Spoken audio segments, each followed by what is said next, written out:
Welcome to a Sliver of Shadow. In the quietest corners of the world, some stories whisper louder than screams.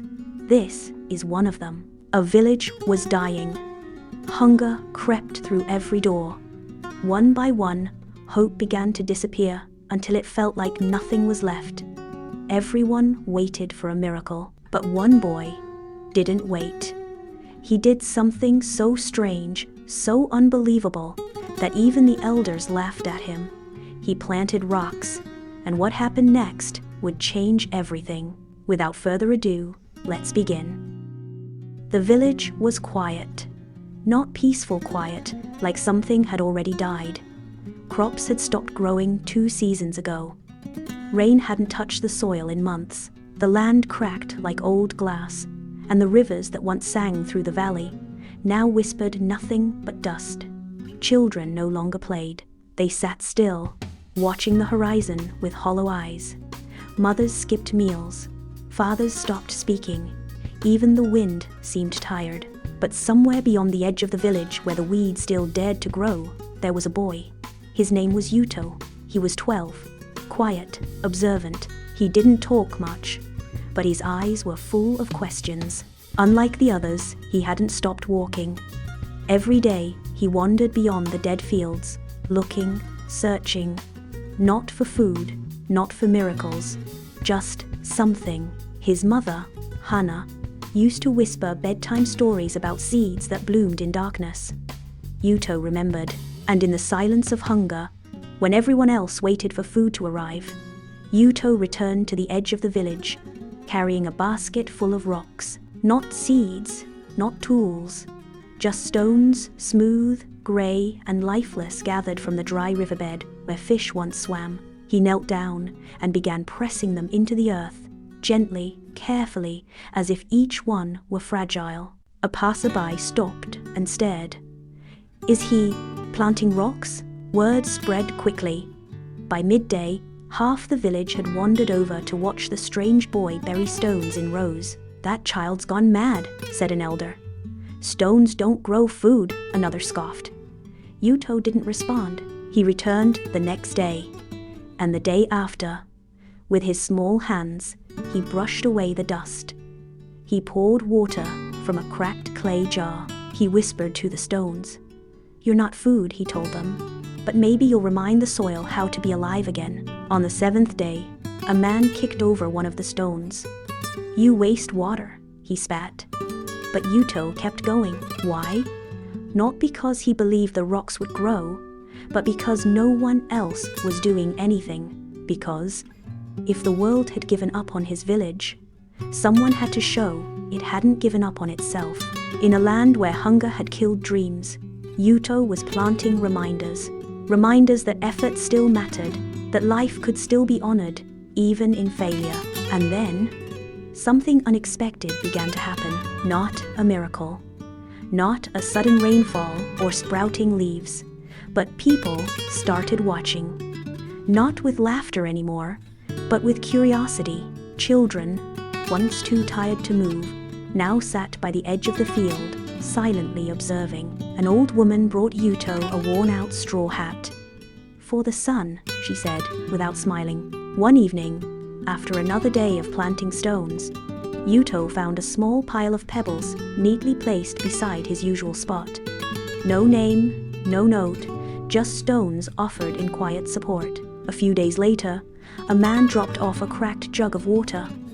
"I had some left," he muttered. "Better here than wasted." And just like that, a strange shift began. The villagers didn't admit it out loud, but something in them stirred. Not belief, not yet, but maybe the memory of it. One woman cleaned out her broken clay pots and laid them by the edge of the field. A teenager dragged over a dead branch and stuck it in the dirt. "A scarecrow," he said. The ground was still dry, the sky still empty, but something unseen had begun to grow. Not from the stones, but from the people. And for the first time in many months, the village began to whisper again. Not of death, but of something far more dangerous. Hope. It crept back in slowly, like the scent of rain on dry stone. The villagers still had empty stomachs, but their eyes weren't empty anymore. A few started sweeping their doorsteps. Someone repaired a broken bench, and every morning, Yuto returned to the stones. But on the 12th day, something changed. Thick clouds rolled over the valley, heavy and dark. The village froze, no one dared to blink. Rain? Was it finally coming? Thunder cracked. The wind howled. A drop, just one, touched the earth, then another, and then a scream. Lightning struck the hill above the village. Fire exploded through the brittle grass. Flames danced across the land like angry spirits, feeding on everything that hadn't already died. Yuto was still in the field, his stones scattered as the fire roared toward him. Men ran to help. Women cried out his name. In the chaos, someone yelled, "It's a curse! We tempted fate!" Another shouted, "The boy brought this!" The fire was put out hours later, nothing left but smoke and blackened soil.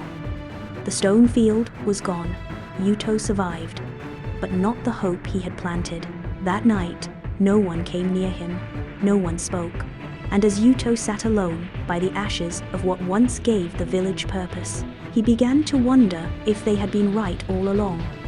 Maybe stones really don't grow anything. Maybe hope was dangerous. That thought clung to Yuto like ash on skin. The field was gone, burnt black. The rocks were scattered and cracked, their neat rows destroyed. No one helped him rebuild. No one even looked at him. The village returned to silence, but this time it was colder. His mother, Hana, tried to smile.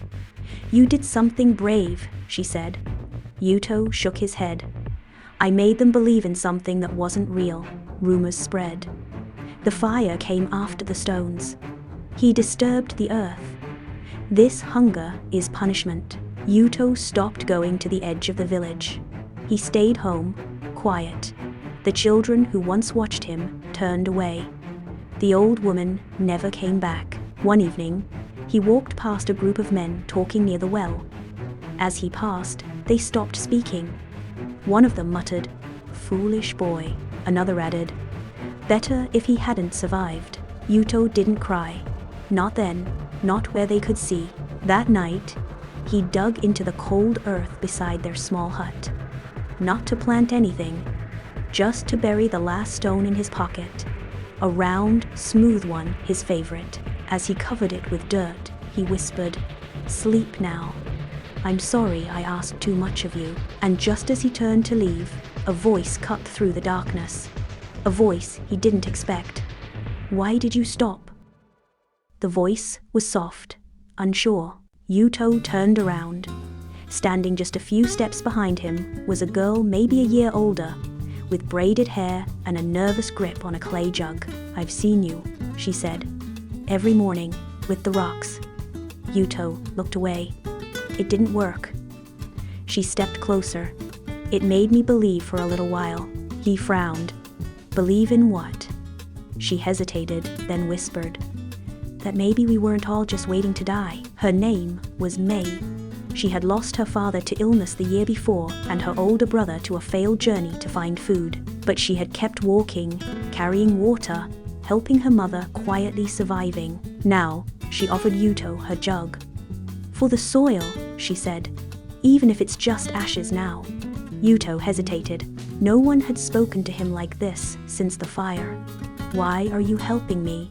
he asked. "Because I don't want to forget what it felt like to hope," she replied. "Even if it hurt." That night, they didn't plant anything. They just sat beside the burned field, listening to the wind. For the first time in days, Yuto didn't feel alone, and in the morning, when the sky remained dry and cracked, Yuto picked up a blackened stone from the ashes and placed it back into the ground. May did the same. It wasn't much, but it was a beginning, again. Yuto and May returned every morning. They didn't speak much, just worked. First, they cleared the burned ground, one handful at a time. The soil was dark and brittle, but beneath it, they found patches that were soft, still breathing. Together, they formed small mounds with the remaining stones, symbols now, not crops. reminders of what once almost bloomed. Word spread, quietly. A few villagers watched from a distance. No one laughed anymore, but no one helped either. One day, a stranger arrived in the village. Tall, sharp-eyed, wearing faded traveler's clothes. He said he came from the north, looking for trade, looking for hope. He saw the stone field, saw the children, saw Yuto. "What's this?" he asked. Yuto stood up. "A garden," he said. The man squinted. "Nothing's growing."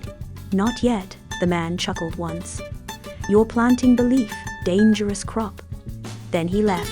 That night, May seemed quiet.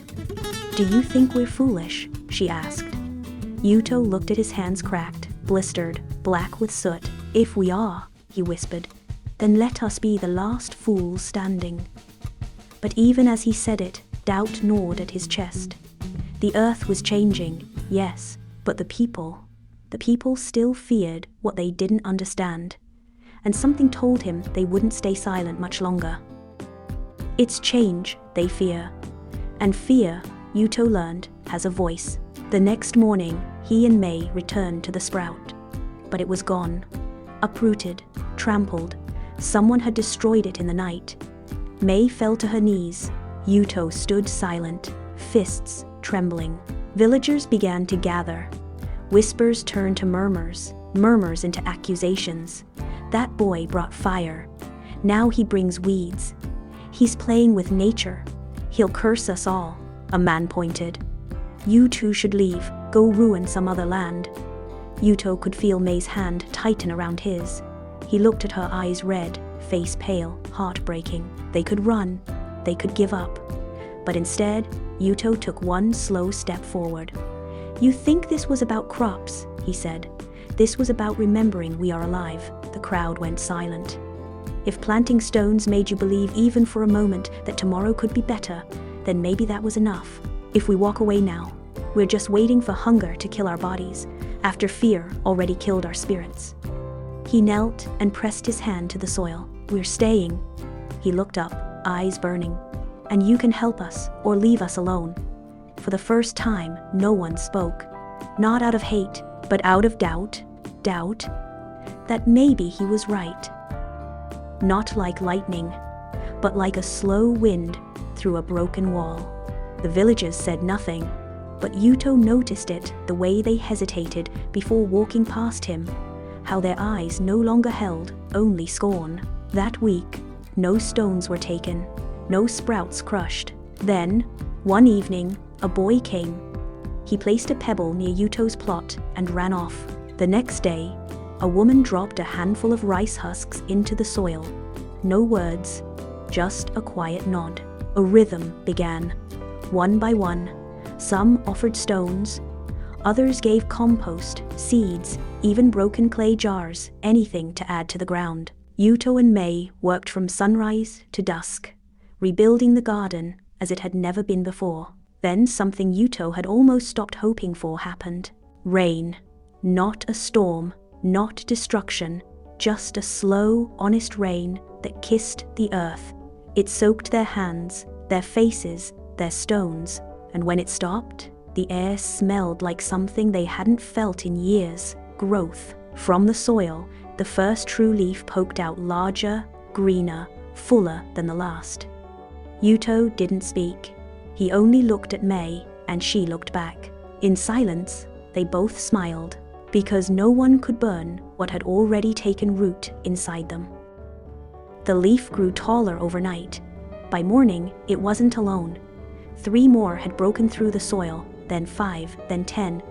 The field, once covered in stone, was dotted with green. Not a forest, not a farm, but something alive. And alive was enough. Word spread beyond the village. A trader passing through stopped and stared. "Is that sorrel?" he whispered. "Grew on its own," one villager said, not quite believing it himself. Days later, strangers arrived. Travelers, teachers, even a government worker. They asked questions, took notes, shook Yuto's hand. One official returned with bags of seeds and tools. "Not charity," he said, "just admiration. The village, once buried in silence, now hummed with voices. Children helped carry water. Elders taught what they remembered of farming. The same hands that once crushed hope now dug with care. "I never thought I'd hear laughter here again," May whispered, watching two boys splash each other at the water trough. Yuto nodded, eyes misty. "I didn't plant this." "No," May smiled, "but you gave it the soil." A harvest was still far away. They knew that. But every morning brought something new. A shoot, a visitor, a breeze that smelled of green. The garden was no longer just his. It belonged to them all. The garden was no longer a patch of earth. It had paths now, lined with smooth stones, each one carved with names. Not names of saints or leaders, but of villagers who had once given up, then chosen to believe again. Children ran between rows of wild greens and tiny fruit trees, laughing like the world had never forgotten how. May hung a small wooden sign at the entrance. Burned into its surface, 3 words: "Hope grows here." The old men sat in the shade, sipping tea brewed from leaves they'd grown themselves. And Yuto, standing quietly beneath the only tree that had grown from the very first stone he planted, whispered, "It was never about the stone." May nodded. "It was about what refused to die inside you." From the edge of the village, travelers still came. Not to marvel, but to remember. What they saw wasn't just crops. It was what survival looks like when it grows from kindness. Because sometimes it only takes one person planting hope in silence to make an entire village remember how to live.